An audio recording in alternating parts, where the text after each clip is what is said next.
এই কোরআন শরীফের মধ্যে কতগুলি সূরা? 114টা। প্রত্যেকটি সূরার শিরোনামে কি আছে? কয়টা সূরায় নাই? একটাই নাই। একটা সূরায় বিসমিল্লাহ নাই। কেন নাই? সেটা আল্লাহ রাব্বুল আলামিন ভালো জানেন। কোরআন নাজিলের বিশুদ্ধতা সম্পর্কে আরো অনেক প্রমাণ সামনে আমি দেব ইনশাআল্লাহ। এখানে একটা কথা বলে রাখি, কোরআন বিশুদ্ধতার এটাও একটা প্রমাণ। যেহেতু সূরা তাওবায় নাজিল, সূরা তাওবা নাজিলের সময় আল্লাহ বিসমিল্লাহ বলেন নাই। হযরতে জিবরাইল রাসূলের কাছে নাজিল করার সময় বিসমিল্লাহ বলেন নাই, তাই সাহাবায়ে কেরাম যখন লিখেছেন বিসমিল্লাহ বাদ পড়ে গেছে।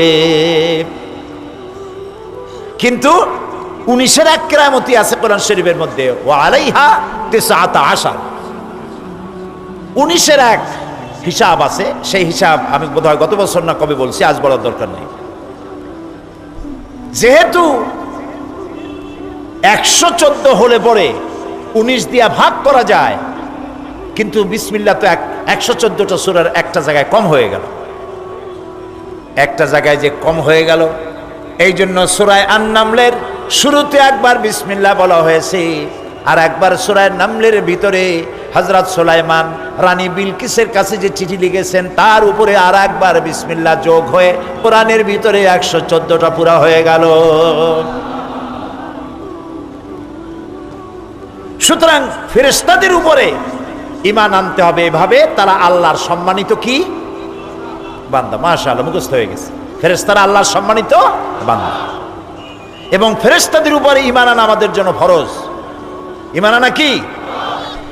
আমানার রাসূলু বিমা উনজিলা ইলাইহি মির রাব্বিহি ওয়াল মুমিনুন কুল্লুন আমানা বিল্লাহি ওয়া মালাইকাতিহি ওয়া কুতুবিহি ওয়া রুসুলিহি। রাসূল এবং মুমিনগণ এই বিষয়ের প্রতি বিশ্বাস করেন যা তার রবের পক্ষ থেকে রাসূলের প্রতি অবতীর্ণ হয়েছে। এরা সকলেই আল্লাহ এবং তার ফেরেশতা এবং তার কিতাব এবং সকল রাসূলের উপরে আমরা ঈমান আনি। লা নুফাররিকু বাইনা আহাদিম মির রাসূলি, আমরা নবীদের মধ্যে পার্থক্য সৃষ্টি করি না। নবী, রাসূল, আখিরাত, ফেরেশতা সকলের উপরে আমরা ঈমান আনি। এই আয়াতে কারিমাগুলি দিয়ে স্পষ্ট হয়ে গেল যে ফেরেশতাদের উপরে ঈমান আনা শুধু আল্লাহর প্রতি ঈমান আনার জন্যই নয়, বরং কিতাবের প্রতিও ঈমান আনার জন্যে ফেরেশতাদের উপরে ঈমান আনা ফরজ। কথা কি বুঝে আসছে? আলহামদুলিল্লাহ। সুতরাং এই ফেরেশতাদের দিয়ে আল্লাহ একজনকে দিয়ে ওহী পাঠাইছেন, আর অন্যান্য যারা আছে কাউকে দিয়ে বৃষ্টি বর্ষণ করান, কোথাও দুর্ভিক্ষ নাজিল করেন, কোথাও ঘূর্ণিঝড়, কোথাও প্লাবন, কোথাও বন্যা, কোথাও মহামারী, কোথাও ভূমিকম্প ইত্যাদি। যখন যেখানে যা খুশি আল্লাহ ফেরেশতাদেরকে ব্যবহার করেন। ফেরেশতারা সব আজ্ঞা বাহক, গোলাম, সম্মানিত বান্দা। একথা স্পষ্ট করে মনে আমরা ধারণা করে নিতে পারি যে ফেরেশতারা আল্লাহর হুকুমের বাইরে কোনো কাজ করে না।